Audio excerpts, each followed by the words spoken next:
Hey there, it's Olivia-Savannah here from Olivia's Catastrophe, and today I'm here to give you part 2 of my Read It Backwards for The Raven King by Maggie Stiefvater. So if you haven't watched my Read It Backwards series, what I do here is I reread my favourite series backwards, starting from the last book in the series, going all the way to the first book, and I track things like plot foreshadowing, character development, and anything else that I want to comment on while I am rereading. However, this is the second part to a video where I started to read The Raven King. I had too much to say, so I split it into 2 videos, so please go back and watch that first one if you want this one to make sense. I'll have a link up above and down below for you. But this video also contains a warning because for the whole series, this video contains spoilers.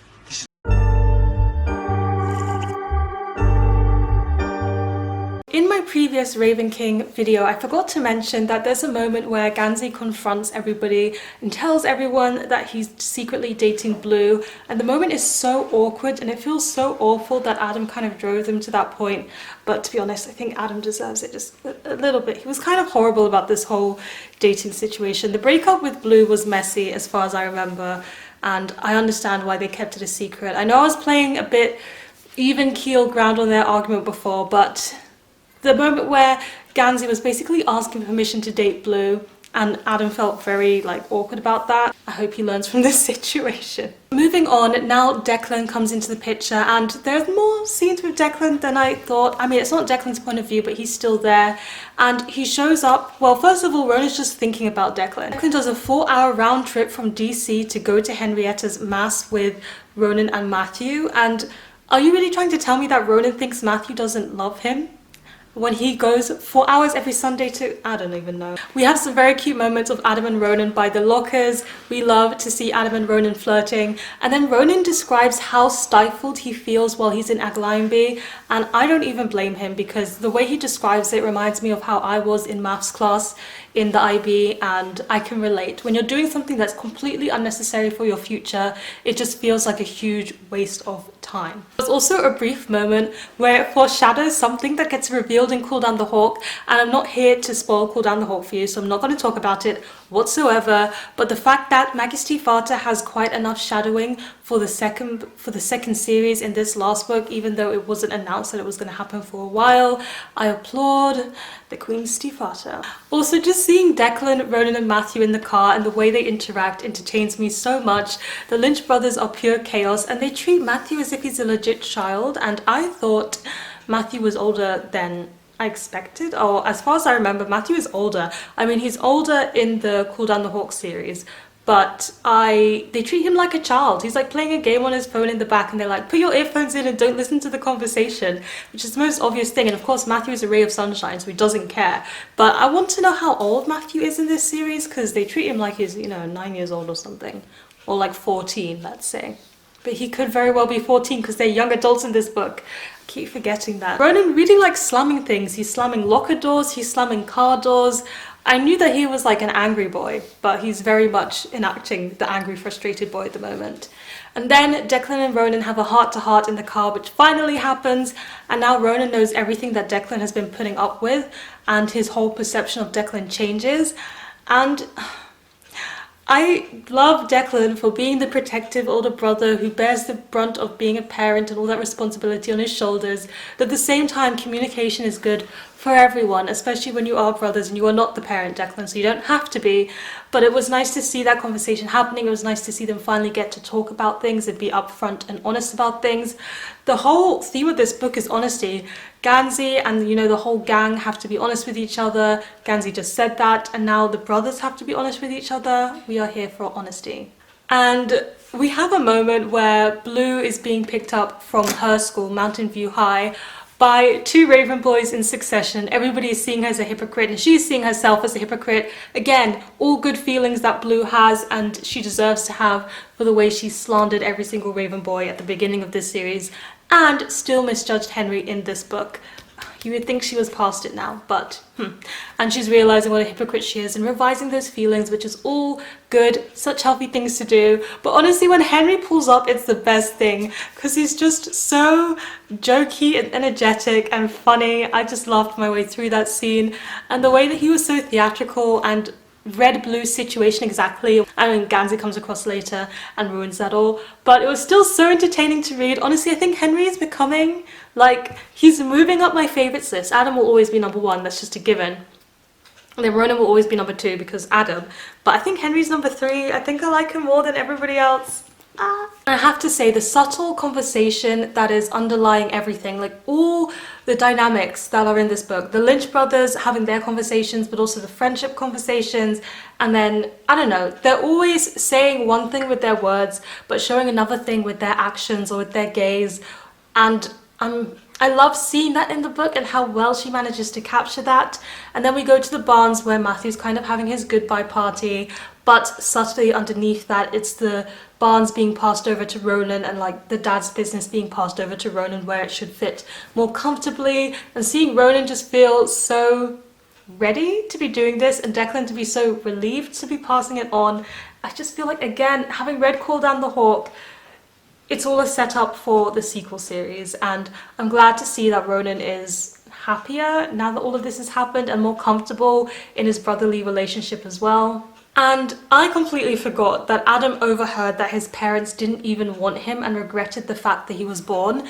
And reading that scene was just, it was painful, but at the same time, it was so perfectly placed because Adam is feeling like he's feeling his moment of being unwanted and he's feeling his moment of being unloved, and then directly after he's reliving this memory, Ronan swans into the room and kisses him and shows him that he is wanted and that he is lovable, and it's just the perfect place to put that memory after what happens directly, and it's so cute. I mean, the kiss itself is cute, but I feel like what it does for Adam's view of himself is even cuter. Can you see I just like Adam more than anything else? Even more than the Pinch relationship. I like what the Pinch relationship does for Adam. But I still like the Pinch relationship. Like, that was a very cute first kiss. We have like a few moments where Adam's reflecting after the kiss and he talks about the memory with like, he closed his eyes and lets the storm soak him, which is a title of a fanfic I absolutely adore, and I think that image was beautiful. I'm just going to mention quickly that Adam immediately knows, like, don't mess around with Ronan. If you start dating him, it's kind of all or nothing, which is nice. But what I said about images, Steve Arter's writing is so great. I mean, I mentioned the personification that she does and how she personifies everything, but I also really like how she creates a singular image and it's just so powerful. Like the description of letting the storm soak him and then that being compared to his feelings at the time was on point, but also the other scene which follows with Declan and becoming the orb master as all these orbs light up around him and Declan's just looking at it in wonder and so wistfully that you can immediately capture what his emotions are in that moment. And it's a still image that she describes beautifully, and then it shows us something very intrinsic about the character, and then of course about like the other characters for what they do afterwards, like the way Ronan tries to give it to him and give him ownership and claimership of something in the barns. I don't know, it's just such good writing. I really like Declan as a character. I really like all the Lynch brothers. It's just so sweet seeing how much they love each other. And the last thing I want to say in this snippet is that Neve is now dead. Piper just casually killed her. Goodbye, Neve. Nobody misses you. I mean, she did try her very best to warn people and kind of correct some of the mistakes that she's made in life by warning people, but I don't care. She's dead. She's gone. We can move on. I didn't realize that she comes back in this book for like 5 seconds and then she's gone again, but do I actually care? No.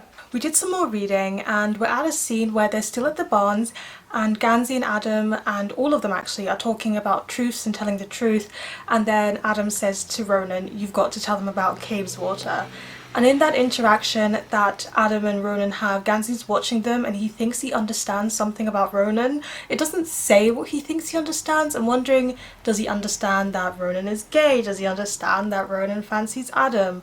Or is he starting to understand that Ronan is more of a dream thing than anything else? I don't know what he understands there, and I kind of wish it was told to me because I'm curious. I want to know what Gansey knows, or what he thinks he knows at least. And the heart-to-heart happens. Ronan's aired it out that he dreamed Cave's water, but also that he dreamed Matthew, and everybody's very shocked. And yes, Ronan is totally an otherworldly thing, and you get to finally see that in full effect when he's in the barns, surrounded by dream things, having dreamed up this whole human being, and you're like, of course the next series was going to be about him. Who else could carry a whole other narrative that was from this story. We also discover that the tree that is in Cave's Water from the first book, I believe it's the first book, where they all go in and they see something that is so horrible, and I vividly remember that Adam dreams that he kills Gansey. That's the only one I remember. Of course, it had to be Adam's one. But we find out that it's just a nightmare tree and it's only their nightmares, and I remember reading that and feeling quite disappointed, as I still am, because it would have been so much more tension filled if some of those things, like if one of those things was the future. I guess it'd be a bit predictable then because we would have seen it from the first book, or just if things kind of echoed that in some way or form. I wish that was included a bit more rather than, oh, they're just nightmares and let's move on. That was one of the storylines where I was like, could have been something more. Okay, I know I said that Blue and Gansey aren't that shippable, but maybe they're a little bit shippable, because Gansey was trying to explain love to Adam. Of course, Adam is, you know, trying to figure out what love is, define something that's never been defined because he wants to be sure, bless him. But Gansey's like, how do I know I love her? Because I can sleep after I talk to her. And my heart was just like, okay, that's pretty sweet. That's pretty shippable. Also, it makes me so upset that Adam's like, might fancy Ronan, and then Gansey's like, don't break him, don't hurt him, don't break him, and Adam's like, okay, I get the picture, which I understand because Gansey is just such a dad. Of course he's going to be worried about Ronan, and Adam has really hurt Gansey in the past, so I understand where Gansey is coming from, but at the same time, I just feel like it was a bit cruel to do that right there. I don't know, I think, again, with lots of these situations, I can see from both sides of the table in the conversations, and both make sense and both are very valid, even though I don't think it's the best way to handle things. We switch to Henry's point of view, and Henry is literally waiting to see if Gansey's accepted his peace branch, and I'm just like, oh, poor Henry, like, you've thrown yourself at someone and now you just have to wait, anxiously wait to see if they are going to let you be their friend. I cannot imagine how stressful that whole situation is, and in the midst of waiting, Henry's just revealed that his biggest fear is being kidnapped, and then he gets kidnapped by the Grey Man, only to be like, oh, this is the Grey Man, okay, the kidnapping is over, and then the Lormonias come in and he's threatened, like, kidnapping is a possibility on the table for him again. He has to face his fears twice in like a few hours. Bless poor Henry Cheng, but he handles it wonderfully, I think. I love Henry. I've actually made a ranking of like my favourite Raven Cycle characters, which I guess I'll reveal at the end of the Raven Boys, because then I can, you know, talk about them all having read the whole series again, if that makes sense. So that will come later on, but I'm keeping the ranking going, and the order is surprising even me. And yeah, I really liked Henry in those moments. I thought it was interesting that of course the Lormonias were the ones who kidnapped Henry before from his story. It brings things full circle very neatly. I like seeing the Grey Man. He's very good at his job. The way he keeps an impassive face, he's like very good at being hitman, I guess, and I do like the Grey Man's character. I'm glad that we're seeing a bit more of him. For a moment there in the beginning he was being mentioned by everyone but not seen, so I was worried we wouldn't get to see him as much in this book, but he did just have a moment there. And while we're still on this scene, Blue and Gansey are involved, and Blue and Gansey are being all romantic and like cutesy coupley in front of Henry, and he seems entirely unfazed, and I love that for them because it shows that they are the perfect group to go travelling together as a threesome with one of them not in a relationship. It just, their dynamic works. Then I read chapter 39, and that is the chapter of my heart. I love it. It's the chapter that sparked endless nights of me being awake reading fanfic. That is what that chapter is, and we loved it. We love it. We love it. And we had a brief moment where Artemis disappeared into a tree. He became one with the tree, his soul merged with the tree, and that is the end of him. Honestly, he does nothing. He adds nothing to the books. I don't see why he was even included, honestly. If I could rewrite the Raven Cycle, I would just get rid of his character entirely because I don't see the point. And also when Lillian was like, oh, my mother died, my mother was in a tree in Cave's Water, and how did that happen? So Ronan dreams up Cave's Water, but in the process of dreaming up Cave's Water, he also manages to dream up Gwenlillian's mother, who is in a tree. I don't see why Ronan would do that and how he would do that. And I know that he said, I didn't dream up Cave's Water, like I didn't just boom create it. It existed before me and I just manifested it. But like, Gwenlillian's so old, I don't understand how this could have come to be. Like, I just wish there was a bit more explanation about that, because that boggles my mind a little bit. We switch back to Adam and Ronan, and it's after chapter 39 where they've done all their like lovey-dovey stuff, and Ronan wakes up and he's just so cautiously watching Adam to see if Adam regrets it, which is so sweet and kind of sad that he just expects Adam to regret it, but he doesn't. And then Adam also is like spending the morning in the barns feeling loved, and he describes feeling at peace and very quiet, which is exactly the way Gansey described Blue making him feel before, so he gets it and it's like saying this is truly love, and that is sweet. Then we go to Gansey and Henry and Blue visiting Helen, and we have to talk about Helen, who is Gansey's older sibling. So first of all, one of the things that I really love about the Raven cycle, generally speaking, is that it is found family trope. That is one of my favourite tropes, and it makes me so happy that it's found family trope. But at the same time, I like how it expresses you can have a found family, and that doesn't mean you don't have to have a family. I think a lot of the found family books that I read are showing found families where they're all orphans, or they all have troublesome past with their family, or they're all missing their family and they don't know where their family is. But the Raven cycle shows that you can have that found family and still have family. Ronan has the Lynch brothers, Gansey has his parents and Helen, and well, Adam has a family, but we pretend he doesn't, okay? We just pretend he doesn't. And, you know, Blue has all the women of Foxway, so they kind of all have family, except Adam. We just, the parishes are dead to us. Yet they still have that found family, which makes the dynamic with Helen even more interesting, because when Helen talks to him, she can infer things about Gansey without him having to say anything, and she can see that something's wrong, and she knows that she doesn't have the bigger grip on it, but she's still there for him and tries to be supportive of him in the ways that she can. And I loved seeing that sister-brother moment. It was really, really sweet, especially as she's an old sister. Oh, we love to see it. It was also nice to see Henry, Blue and Gansey interacting so much. It makes me sad to see them three interacting so much apart from Adam and Ronan, and how we don't get them all together much. I wonder when they're all going to be five together in this book, and even then, I've got only 100 pages left, so only in the last 100 pages somewhere will they become like all five of them working together. And it's just, oh, it's nice to see the three of them interacting, but I would love to see all five of them having interacted together as well. Also, speaking of the conversation with Helen, it becomes clear that Gansey has given up Monmouth for Ronan to get his degree, his certificate, or whatever you call it, that you get after secondary school from a Glymbie, and he gave up Monmouth? How dare he? First of all, he didn't talk to Ronan about this, so if Ronan hadn't gotten the Barnes, where would Ronan have lived when Gansey went off travelling? Who knows? And I can't believe he did that without concerning Ronan, who also lives in that space. And Monmouth is a great place. Now they can't return to it, ever. How could he do that? I feel scandalised by the fact that he did that. I understand why he did it, because he's just trying to be a good friend. But still, communication is a very healthy thing to do.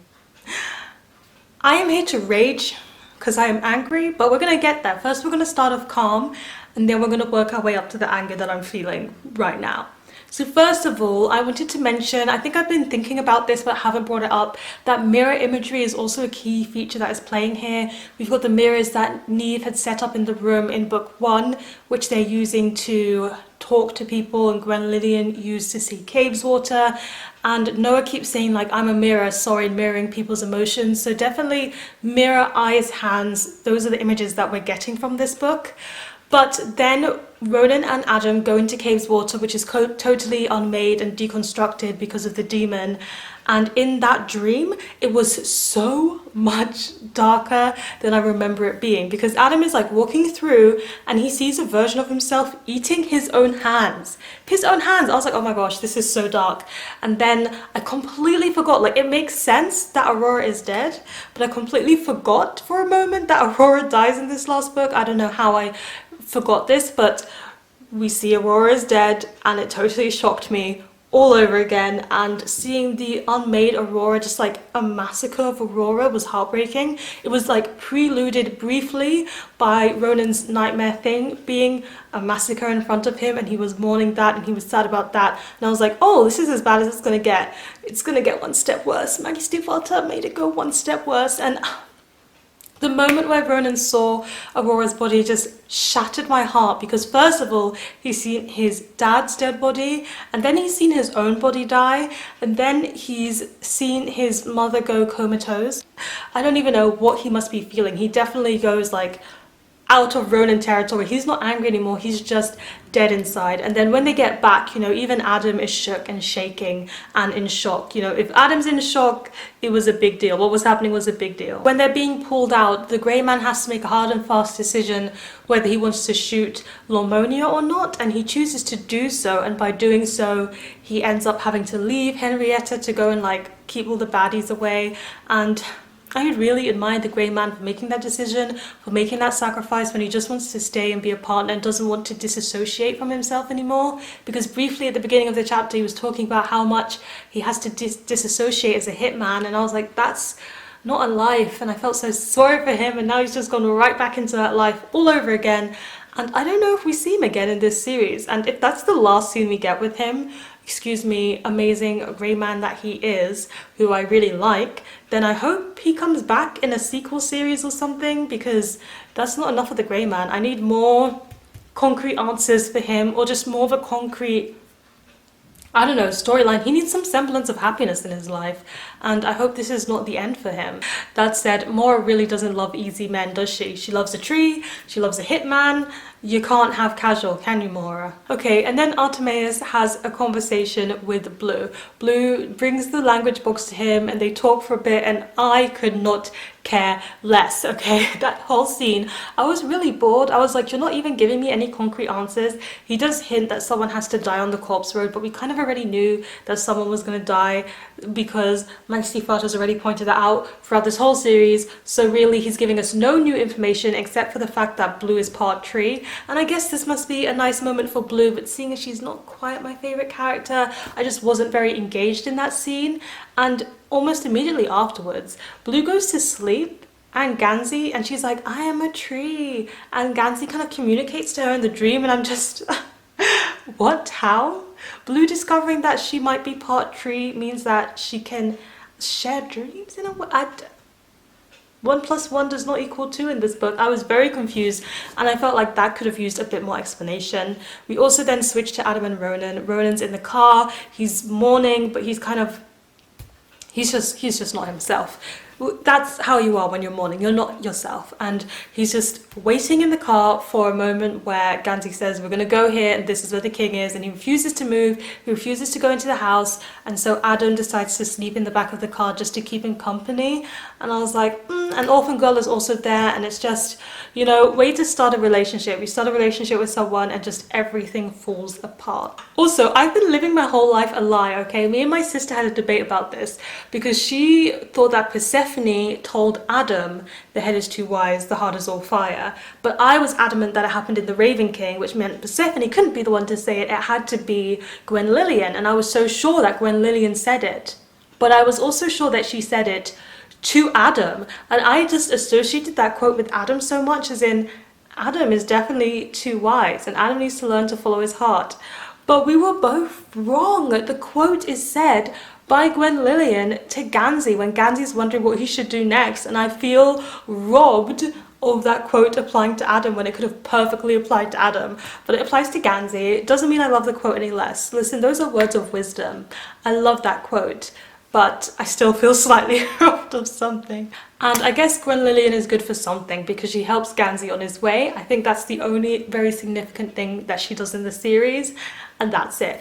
But now we get to the part where I am very angry, because as soon as Gansey gets this like guide of like, follow this to Glendower, he goes by himself. He has the audacity to go after Glendower by himself. Everybody's in the house, everybody's around the house. He could have at least got Blue, he could have, I don't know, knocked on Ronan. He knows that Ronan is mourning in his car, waiting to drive him wherever he wants to go, and he goes by himself. Excuse me, they reamed Adam out in book 1 when he went to Casewater by himself and bargained with the forest by himself. They felt betrayed, they felt guilty. And then Gansey went by himself. And not only that, he's been dragging around Ronan for who knows how long, and Adam for the past year, and Blue for however long this series has been, on a quest to find Glendower. And now that he knows he's got a surefire way of finding out where Glendower is, he goes without any of them. Please, the audacity, the cheek. But my friends, it gets worse, because along the way the Kamara breaks down and then Henry pulls up. Now I was going to say it's pretty, you know, smooth how she does this with the Robo-Bee being the one to tell Henry to pull up, so it's not just pure coincidence, because, you know, we don't like pure coincidence around here.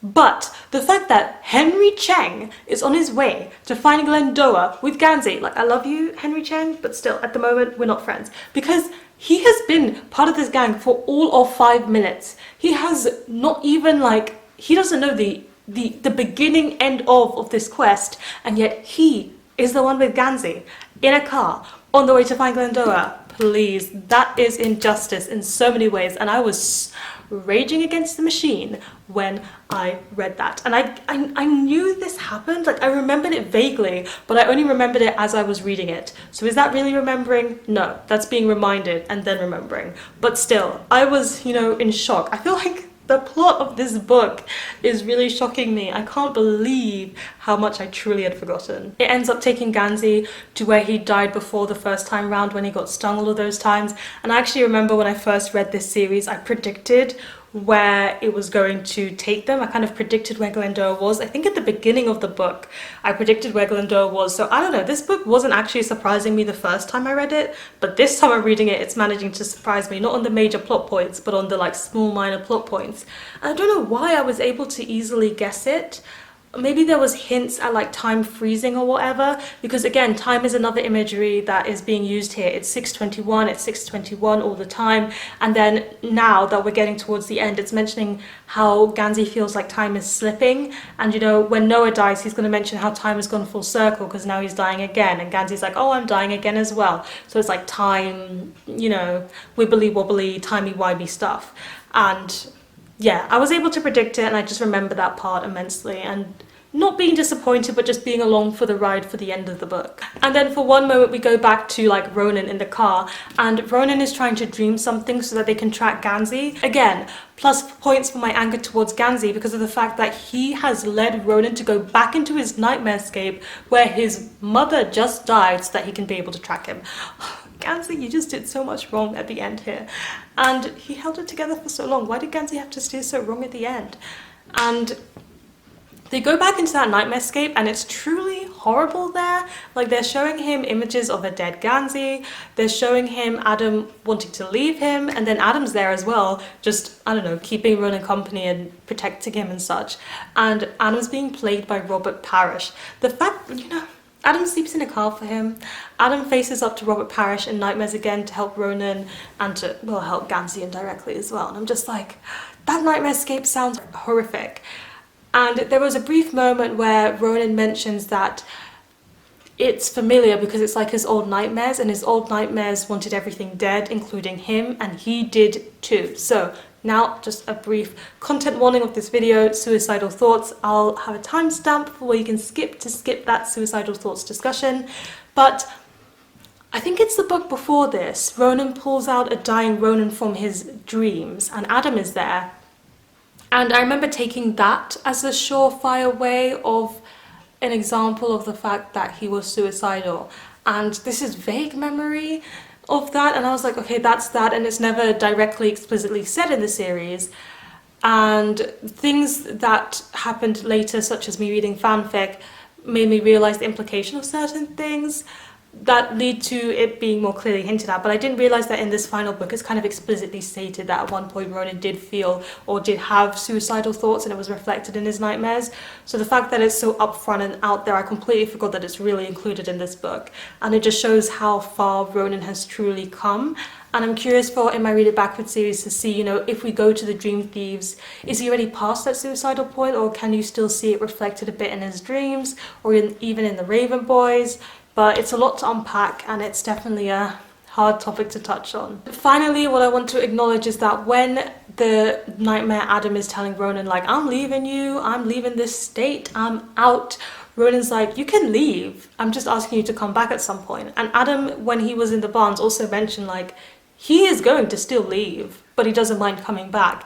And I like that it's been kind of unspoken, that they both understood that without it having to be communicated between each other, or maybe it was off page or something, but they both acknowledge that Adam is still going to get out and he's still going to get what he wanted and planned for so many years, but maybe he can fit Roland into the equation as well, and Roland is supportive of fitting him into that equation. So first of all, Henry and Gansey have a moment where they talk and they discuss the definition of Jeong, which is like, instead of you and me, it's we, and that's what friendship is. And I feel like there's not even an original reason or like an original way to talk about friendship, and yet I was like, oh, that's really cute. So that was me in that scene. And then they go down into this cave where they will be able to find Glendower, and it was definitely always going to be that Glendower was going to be in a cave because, first of all, Gwen Lillian came from the cave with Jessie Ditley, so there was that.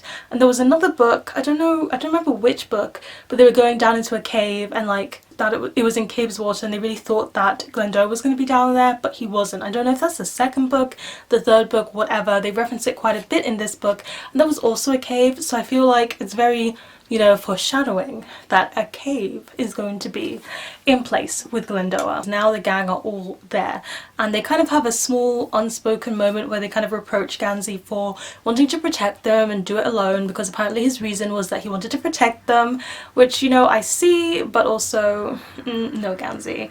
And the chapter ends with Gansey asking them for help. Like, in his commanding voice he says, please help me. And I think that just shows, you know, the growth of this story, because when Gansey started looking for Glendower, he was doing it by himself, and then he gathered Roland, and then he gathered Adam, and it was all about them learning to communicate throughout this whole thing and learning to trust each other and lean on each other. And I truly believe that asking for help is one of the bravest things you can possibly do. I've seen someone in my life constantly ask for help when they need it, and I just admire them for being able to do that. I wish I was able to do that. So seeing the chapter end with Gansey saying please help me instead of being like I'm the leader, I need to do this by myself, was a nice character development moment for him. I appreciated seeing that quite a lot. I acknowledge that this is the only scene where we see Henry with all of them. This climax of the Glendower moment and what happens after is the only moment where Henry is with all of the gang. This is the only moment in the whole book when Henry is with all of the gang. It makes me so sad because Henry's legit hanging at the back, you know, holding himself back because he doesn't know the full story here. He's quite a newcomer to this whole friendship thing, which is, you know, sad to see. Like, he understands that he's new and that he doesn't know what's going on, so he holds himself back and he's kind of observing and helping in the small ways that he possibly can. But at the same time, I just wish it wasn't this way. I think if I could change one thing about the Raven King, that would really be what it was. I would have wanted Henry to be more involved. I would have wanted Henry there from the third book onwards, and I wanted him to have more moments with all five of them rather than this only big climactic scene where he's just in it with them and he doesn't really know what's going on. I also find it funny because as everything goes on that I'm going to talk about in this video, in the rest of this video, Henry doesn't know any of this. He doesn't know that Ronan is a dreamer. He doesn't know that Adam can like scry and see things, and he doesn't know that blue is an amplifier, so he's kind of watching this all from this vaguely distant perspective. He knows magic exists, but he has never seen their magic in action and he doesn't quite know what's going on. And again, that's something that just makes me feel sad. I want Henry involved instead of an observer slash bystander. And now that I'm less miffed about the fact that Glendower was dead and Glendower was not actually going to grant a wish, I can admire the unpredictability of Glendower not actually being there, rather than it going along the standard lines of Glendower's there, he grants the wish, everything works out. It creates more tension by the fact that Glendower is dead. I think the first time I read it I was like, wow, Glendower's dead. Well, I wasn't disappointed, but I was disappointed, if that makes sense. I didn't think it was a bad thing for the book per se. I thought it was a choice, and now I can see that it's probably actually a good choice. And after that, Gansey has his little moment of sadness, and it comes out that they all know that Gansey's going to die. Gansey knows that he's going to die, but what I didn't know was that Blue had not told Ronan that she'd seen Gansey on the ley line, which cements his death into, you know, that has to happen. And how did they know that Gansey was going to die? Because in this book they found out from Artemis that a sacrifice was needed. So it wasn't Artemis saying that they needed a sacrifice that let them know, and it wasn't Blue telling them that they saw Gansey on the ley line telling them. So like, how did they know? Was it because of the nightmare tree? I don't understand how Adam and Ronan knew that Ganzi was going to die if they hadn't known that information beforehand. So I guess that's something I look forward to finding out when I read the rest of the series backwards. A moment where I cry because Ganzi has just realised that his quest for Glendower is going nowhere, it's done, it's finished. And he takes a moment and he thinks of all the things that he values in his life, and he realises that he has a reason to live and he doesn't want to die. He was all cool about dying and then he's like, I don't want to die. And I was like, Ganzi! And that was my moment with Ganzi. And then also, you know, it mentions that he skipped the fundraiser and he wasn't there for the fundraiser. And we're skipping towards the end here. But after he dies and all of that jazz and he's missed the fundraiser and he's disappointed his family, he goes on a gap year and it doesn't resolve the fact that he disappointed his family in such a major way, and it doesn't touch on that or discuss it anymore. And I wish, you know, I know they gave everyone some end scenes after the drama went down. I wish it went back to that because it would have been nice to have one more scene with his parents and Helen, maybe discussing some things, not disclosing everything, but explaining that now he's okay, now he can be more present, now he's less involved in a supernatural world, if that makes sense. Because that felt like a bit of an unfinished little line, and after I found out how much I liked Helen when reading this book, kind of wished that we had that, you know, conclusion. But then Adam gets possessed by this demon, and here are all the reasons why that is emotional turmoil for me to read. First of all, the sadness of, not the sadness, but the bittersweetness of Adam being the one who's hurting everyone, and nobody wants to fight against Adam, nobody wants to hurt him in return because of what's happened to him, and it's just unspoken, but it's so very obvious, like painfully obvious in that moment. And then Adam, who is the person who likes to be the most in control, the person who does not like moments where he doesn't know what to do, when he's not in control of himself, is possessed and not in control of himself, and he has to have his hands tied and he has to wear a blindfold, and he's half deaf, so he's like lost so many of his senses. He must feel so out of his element that I don't even know how to process what that must have felt like for him. Ugh, it just sounds like turmoil. But also it must have been horrific for him to be sitting in the back of the car knowing that something's wrong with Ronan and not being able to do anything about the fact that something is wrong with Ronan. Thinking of all his friends in that moment as well, just being attacked but not wanting to attack him, it must be hard. Like if that was one of my sisters and my sister was attacking my other sisters but I didn't want to harm my sister, too many sisters involved in that sentence, but it would be emotional turmoil. And then we move on to Ronan being unmade, and the scene where Adam is sitting in the backseat, doesn't know what's going on, but he can hear Declan's phone ringtone coming through and knowing that it's something bad because it's affecting Matthew too, which means it must be killing Ronan. Yikes. But I was talking to Simone about this because I was reading it while walking with Simone, and she mentioned the fact that it's strange that Matthew doesn't come out of this book concluding that he is a dream thing, because of the fact that the unmaking of the thing seems to be very visual. Like Ronan's got blackness coming out of him, and Orphan Girl has it too, and Orphan Girl is awake and she's conscious while this is happening to her, so Matthew must have been awake and conscious while the blackness was like seeping out of him, which I think is a good indication as anything that he is a dream thing, but apparently he doesn't clock that, I don't think. And we're not even there with Declan and Matthew, so we have no idea what it's like from their end, what Declan is telling Matthew, what Matthew is experiencing, but it does seem like a big clue, like, hey, you've been dreamed up. Chapter, the short chapter where it talks about Ronan fighting back and fighting so hard to stay alive. Again, my heart, this scene was painful. Like these chapters consecutively just hurt me, like punch, knock me out, because Adam's suffering, Ronan's suffering. It's also interesting that Ganzi has two moments where he understands how his friends feel when he couldn't understand before. So when he's crying and he doesn't want anyone to see him because he doesn't want their pity at that moment, he's like, I understand how Adam felt in the past. And when Ronan is paralyzed and he's about to die and Ronan can't escape from his nightmare, Ganzi's like, I understand how Ronan feels, which I found interesting because it's like, now he can fully understand his friend. He's never felt so connected to some of the suffering that his friends go through. Also, I was thinking it's just equally sad for Ronan to be waking up from this dream, going unconscious to conscious, and then paralysed because of his sleep dream thing, and he can't do anything while his friend is dying. Painful. painful moments. And Ganzi's last demand is for the demon to be undone because he's trying to save his friends by sacrificing himself, and he asks Adam if it's safe, and Adam says safe as life, and we love that quote. The fandom loves those quotes, and I love it too because I am a basic Raven Cycle fangirl. Switching to Noah's perspective, and this is Noah's grand goodbye, and he is the one who saves Ganzi in his first timeline. So only the first timeline. Like, when I read this the first time around, I remembered all of these end scenes. Like, remember when I talked about not remembering the plot points? I remembered the end of this book, but I do remember being confused about the whole Noah caves water situation. So I'm gonna chat it out with you guys. So Noah gives up his life to save Ganzi the first time he dies with the bees, and he is the one, not Glendower, who says you're dying in the place of somebody else, etc, etc. So Noah tried so long to stay up until this point only to save him in the past rather than to save him now. And he didn't really die in the past because he continued haunting, but now he's allowing himself to die in the past because Ganzi is dying in the past, which I think is why it mentions the fact that he's always seeing himself being murdered again and again and again, which actually sounds so awful. He must have been so grateful for all the times that the gang distracted him across this series from seeing that moment again and again and again.